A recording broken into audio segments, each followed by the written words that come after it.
Well, hello there. Welcome to northern Alberta, Canada. It's a little cold today. It is currently minus 21 degree wind chills. This is Celsius, negative 21 degrees Celsius wind chills. It is bloody cold. This morning when I woke up, the temperature was negative 15 degrees Celsius with this wind. And this wind is awful. I can assure you, it is very, very nasty. So today is a day of planting stuff into the new greenhouse. That one. And I need to go chase the chicken out of my tulips. Get out of my tulips. Go, go, go. They're so naughty. I haven't got a lot of experience growing indoors in a greenhouse like this. This is my first year with this building, so I'm learning. We bought this thing in November and we set it up this spring, last fall and / this spring. We did the best we could and we're just winging it. So today, what I'm doing is I'm going to be planting a bunch of brassicas right straight down the middle. So normally we can't put brassicas out until like the end of May here. And then we have to deal with pest pressure. So what I want to do today is I want to get my brassicas in. So I'm harvesting them some of them are going to be harvested by June 1st because those are the varieties I have are really quick to mature. So that's what I'm going to do, and then that way I can make some space on my grow shelves for my flowers because I have a flower farm and I want to make sure that I'm getting those flowers planted in here so that I can have some early blooms. I have some sunflowers that are 55-day sunflowers that are started in the house. I'm going to try to get them in here as well so that we can have some sunflowers for Mother's Day bouquets for my florist.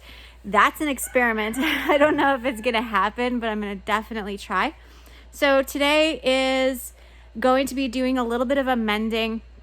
I see that this morning we have a bunch of grass and stuff and weeds pop up and germinate in here. So that tells me it is warm enough in here in the soil that I can start transplanting some of these cold hardy crops. So the test I did last night to see if it was going to be too cold in here was a water test. So I put a jug of water in here and I wanted to see if it was going to freeze or have any ice.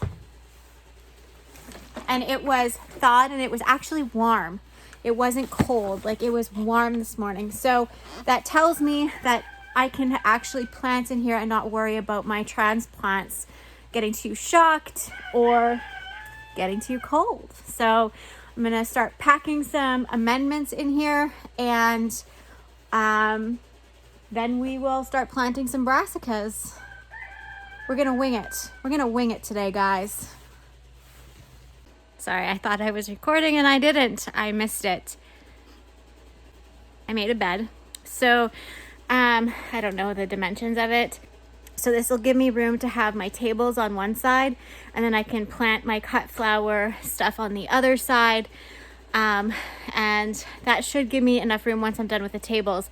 I can put my tomatoes in along this row, but we still have some work to do on the edge. So I'm just kind of going down the middle. It's not square by no means, with the whole building, but, I'm not fussy. I just need to get it done today because I need the shelf space. And so what I'm going to do is I'm going to amend this. I have a couple products that are new to me this year. Like these brands are new to me, but I'm giving them a shot and I'd like to see how they do. So this is a new worm casting that I'm trying out and I have not used this stuff before. I've used other brands. I have a couple bags of this stuff. Like I have big bags and then this little bag. I just wanted to use this little bag here or part of it in the bed. So I'm really interested in knowing how this will do, just to add a little bit of nutrition into the soil. This stuff I've used before. This isn't my preferred one, but it was the only organic one we could get. and I like to use organic wherever possible. And then this is some amendments, some compost. I don't have any that I can get right now of the stuff that we have made ourselves out of the horse pasture or wherever we have it stashed. So we got a couple bags when the guys went to go get my plant shipment from Edmonton for the flower farm.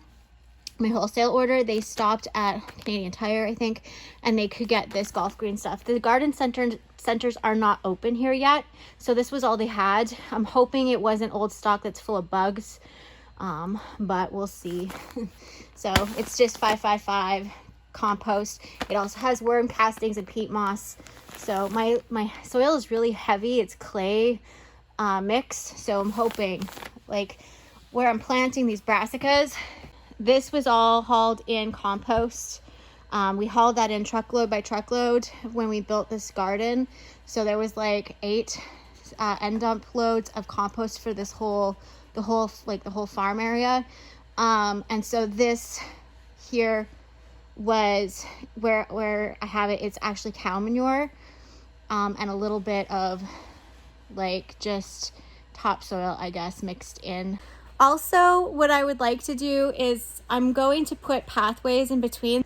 I just kind of worked up the soil and I'm going to dump this stuff on. And instead of right now, what I'm going to do when I plant the stuff in, I'm going to put some straw like around, and I'll show you what I got. I have this here straw, so I'm going to use the straw to mulch around my brassicas. Just make it kind of nice. How'd you get in here? You little Houdini. You're not allowed in here, Albie. Psst. Psst. You can't fit in that hole. Naughty. Don't pee on my... Albie! Girl cat, she's fixed and she sprays on everything. This cat is a wild cat that Chaz brought home. He found her in a brush pile. She was wild. I mean, rip your face off, make you bleed kind of wild. And he decides she's a house cat. So now you know why she's got the name LB. She earned it.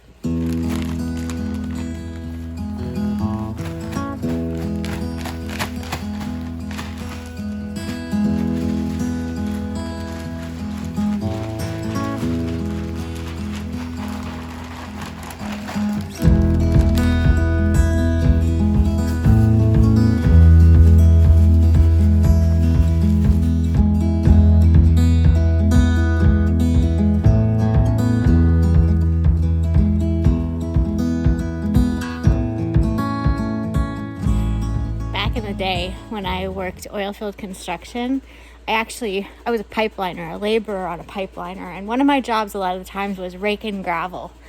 And I learned a really quick and efficient way of moving stuff and getting it done real quick, and I use that in gardening. So if you're mixing in compost, just get a rake and rake it in like you're mixing it, and use the teeth. And then to level it out and get it all nice and smooth, you use this part and you just kind of float it. You float the dirt and it makes it nice and smooth, and it only takes a couple minutes. And then you have a really nice surface to work with, just like that.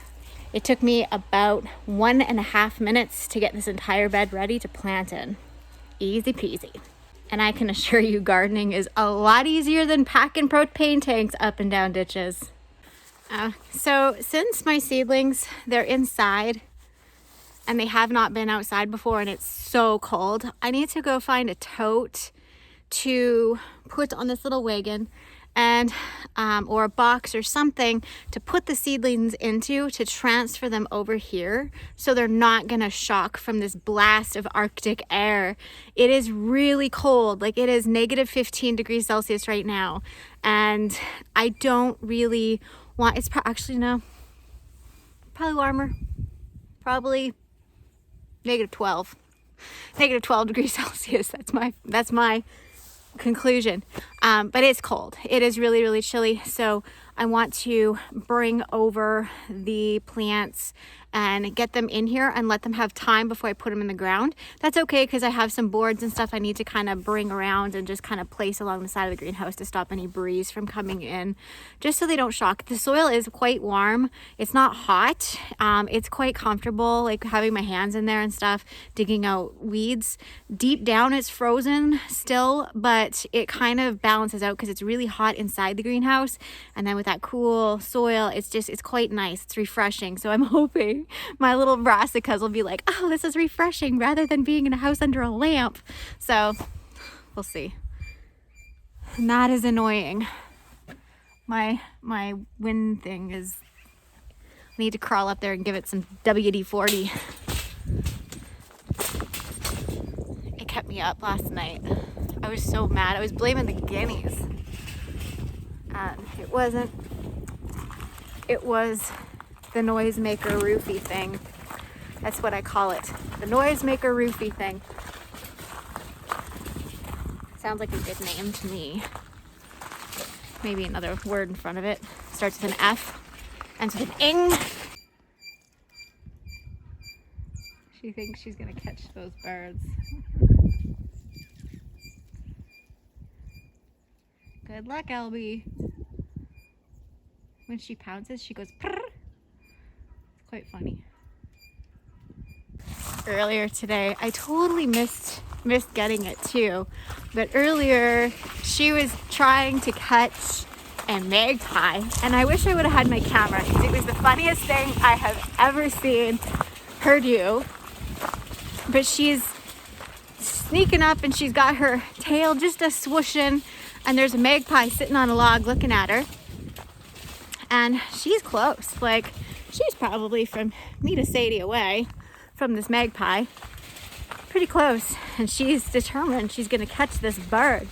And this bird took one look at her, and she went to go pounce, and it like flew, and it went boop right on her head. And she didn't know what to do, because this bird outwitted her. It was quite entertaining. I laughed and I laughed. And what are you guys doing on my deck? Huh? What you doing, mister? Hey, big guy?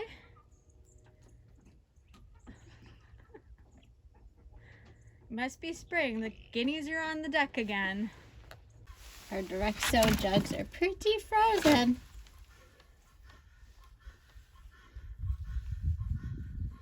There's ice crystals on top.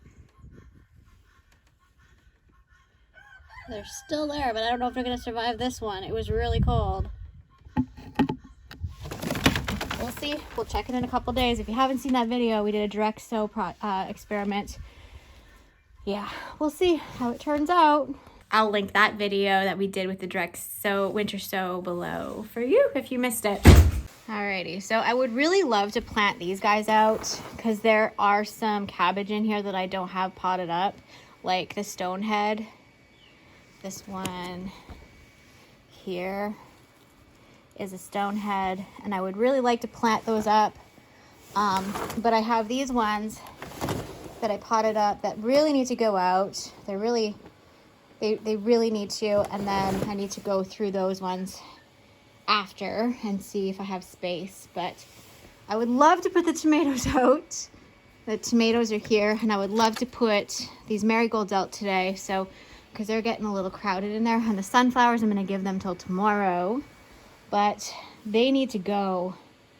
And the celery, I want to go in between the rows of broccoli with the celery and onion. So I'm just thinking, I think I have enough worked up for this. So we're going to do this one first. Mostly broccoli and early cabbage. So I couldn't find a box. So I just put the whole tray into a garbage bag to protect it, tied her with a ponytail, and I'm just gonna walk it over and do one tray at a time like this as I go. I think that's the best bet. because it's just so cold. I would love to wait another day, but I need to get this done because by the time you see this, Tyson should be home. He's been gone all week. Actually, I haven't seen him in like quite a while. So he'll be home, and we have a lot of projects to get done. So I need to get this done so we can work on the other things, because I have to get those other plants planted and whatnot. So it doesn't matter that it's this cold, it has to get done. There's a few things that I need to do. Brassicas are actually pretty heavy feeders, and one of the things that people have crop failure with brassicas is they don't have the right food. So if you have starter fertilizer, my glasses are fogging up.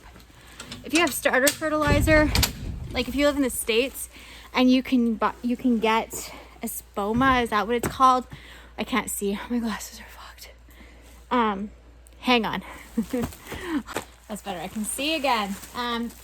So the fertilizer I think is espoma. I think it's called starter fertilizer by espoma. We can't get it here in Canada. I wish we could. There is a starting fertilizer by Miracle-Gro, but unfortunately all the stores that I've gone to or visited, any inventory that they have has been spoken for. So they're not actually, like, they have the stuff available, but they're not actually selling it for some reason. So I don't know what it is, but brassicas, they need that extra boost to, in the springtime, especially when they're getting transplanted. Here in our climate, they generally need a little boost of, look at that. Look how happy they're gonna be. They need a little bit of a boost to get going in our soil. And usually, it's because our soil up here has been depleted by a lot of microbiome, and a lot of the good things that they need to be able, like, there's certain type of fungi that creates a relationship with the brassica roots that helps the brassicas absorb more nutrients. But one of the other main things that we struggle with here in our climate is our soil up here generally is boron deficient. That's why we don't grow beets very well here. In our area, my area, I can't grow beets very well. And it's because our soil is very depleted in boron. So I'm going to treat these with a boron solution using borax. And I know it's not the preferred method by a lot of gardeners, but that's what I have to do.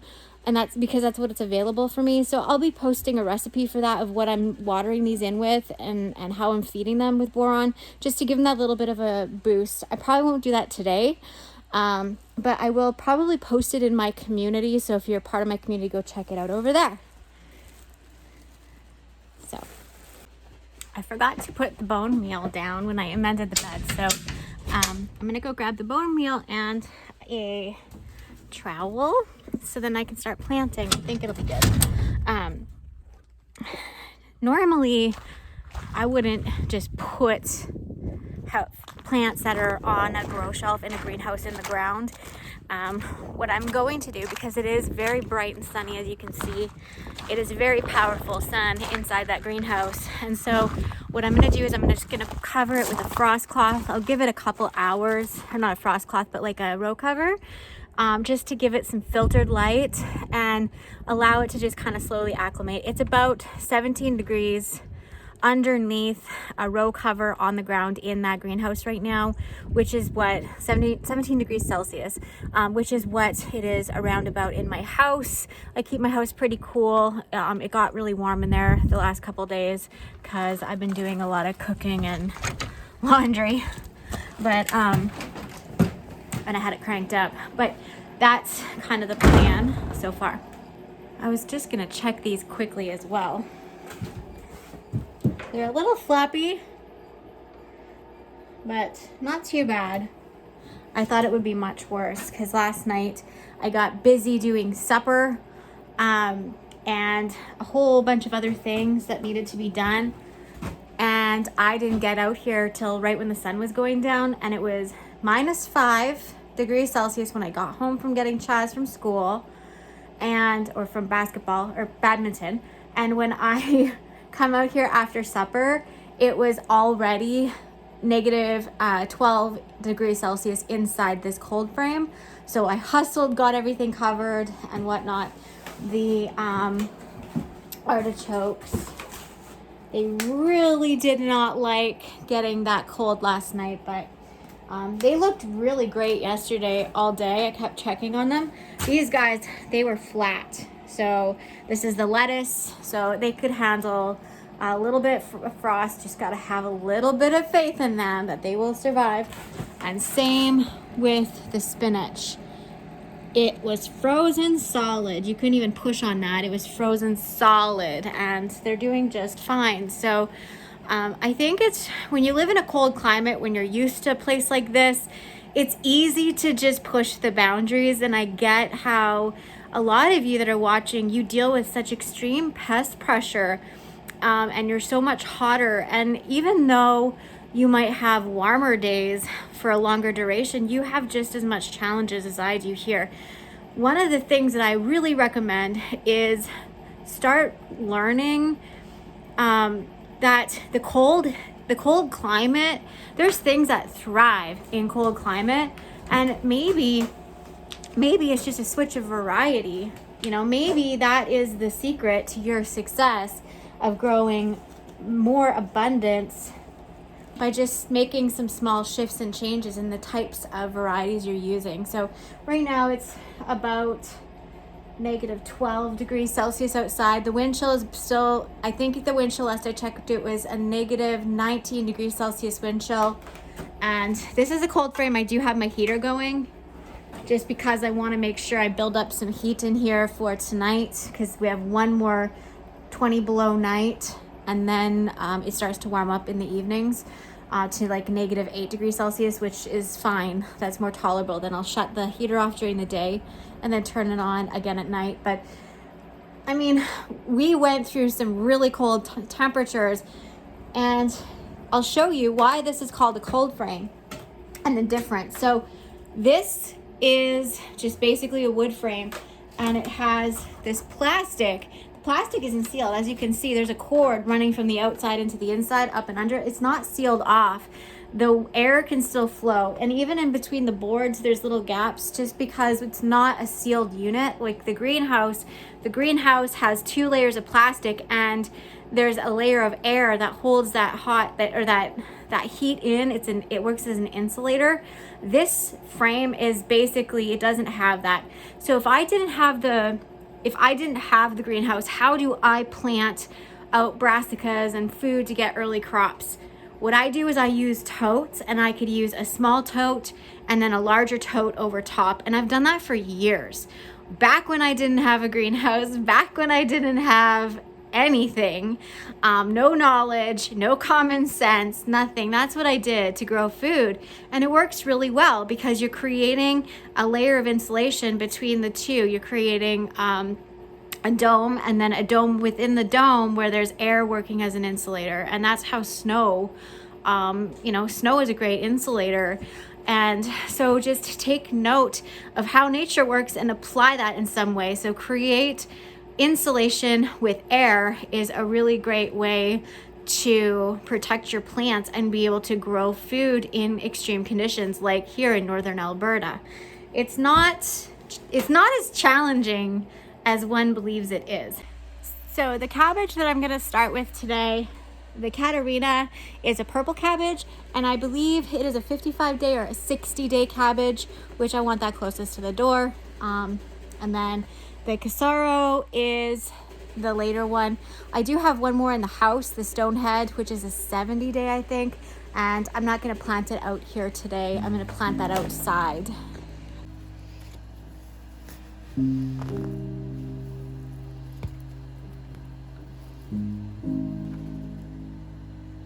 With cabbages, you can bury it right up to those, like to where that little leaf is coming out, that tiny baby one. You can bury it up to there, and that's kind of better for it. I always like to lay it down so it's at an angle, like so. Ah, first baby cabbage of 2022 in the ground.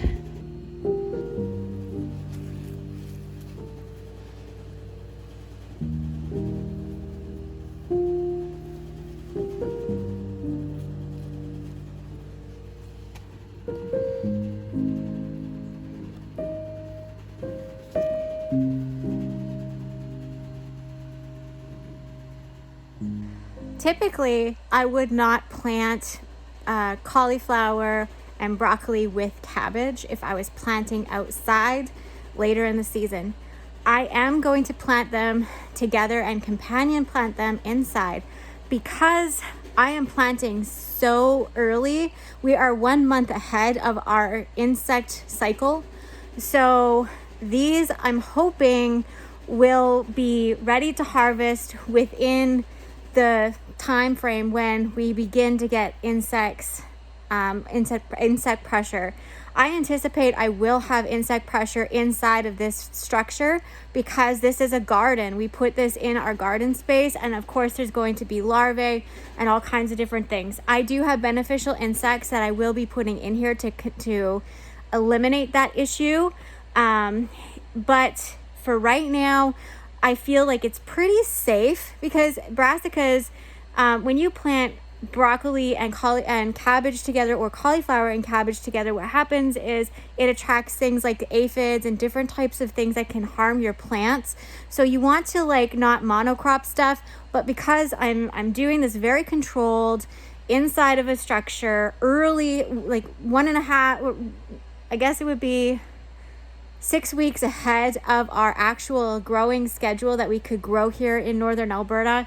This is gonna do it for me because by the time that those pests are hatching, we're probably gonna be harvesting because these are really fast growing varieties, like 45-day varieties. So if you missed that link of what varieties I am planting, I go into complete detail of everything I'm growing here in Alberta. And I'll link that video below for you so you can check that out and see what varieties you can get if you have a structure that you could grow in, or if you could make yourself a low tunnel, maybe you give yourself 3 weeks head start. This is an option for you, to grow these really fast varieties that are quick, hardy, and ready to go to your table or to market. Now, I'm growing these not for market. I'm growing these because I want to get them grown and dealt with early in the season to preserve for my family for a year, and then the rest of the season I can focus on preserving other things, growing other things, and focus on the cut flower farm. So this is my strategy. Let's hope it works. We'll find out. I'm sure it'll be fine.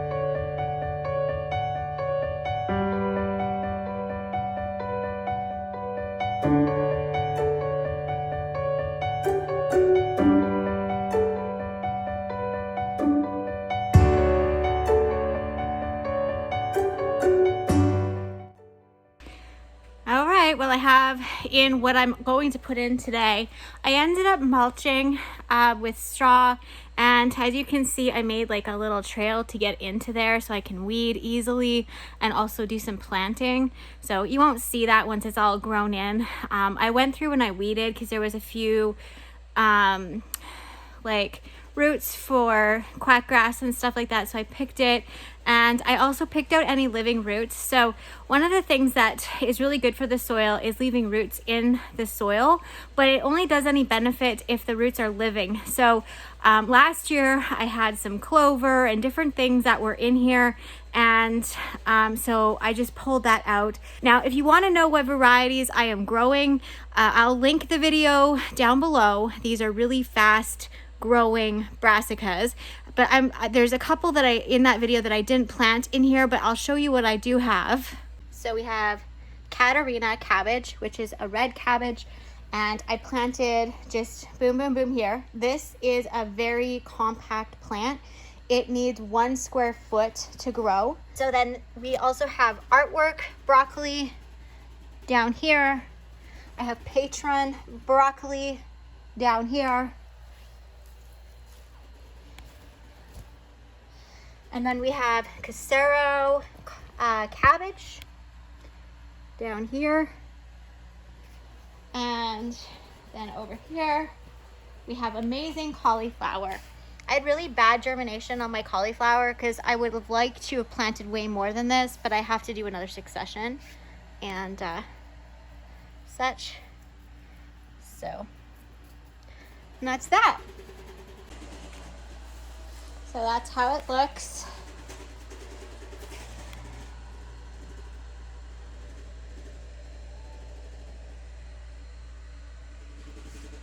I know it's not square in here, but at this point, it doesn't really matter to me. I'm just glad it's in and that we will be having brassicas to harvest the first week of June. So that makes me happy as a homesteader and a flower farmer, because I can get all of my broccoli, my broccoli, cauliflower, cabbage, all of that preserved, my cabbage rolls made, whatever I'm doing with my cabbage, whatever I'm doing with my broccoli and cauliflower, even pickling it, I can get it all done in June when we have the rainy days, and then I could focus the rest of the season on other things instead of battling with stupid pests. Now, I do have to be careful in here because I know it'll get really hot in here for brassicas, but these are a little bit more tolerant of heat. I've found in the past with some of these, they handled the heat last year we had really well. So we're gonna wing it and see how it goes. So anyways, you guys, thank you so much for hanging out with me. Thank you again for being here, and let me know in the comments, what variety of brassicas are you growing this season? We'll see you next time. Bye for now.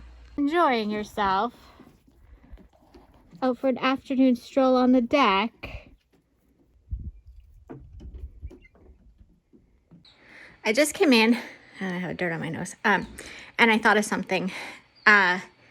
When I talk about harvesting in June, the first week in June, where I live, we cannot plant warm season plants. We can't plant them out until at least the second week of June. And even then, I am very hesitant because where I am, I'm in zone 2B, and it gets very, very iffy when it comes to warm season plants. So usually the first couple weeks of June, I'm doing this and that, but I'd have time to do preserving. It works for me in the way I'm doing things, especially when it comes to the flower farm. So I do have a couple weeks in limbo because most of my seeds are started in advance. I'm not doing much those first couple weeks of June. And so it works perfectly for me to time it to get these brassicas ready to harvest for those first 2 weeks in June.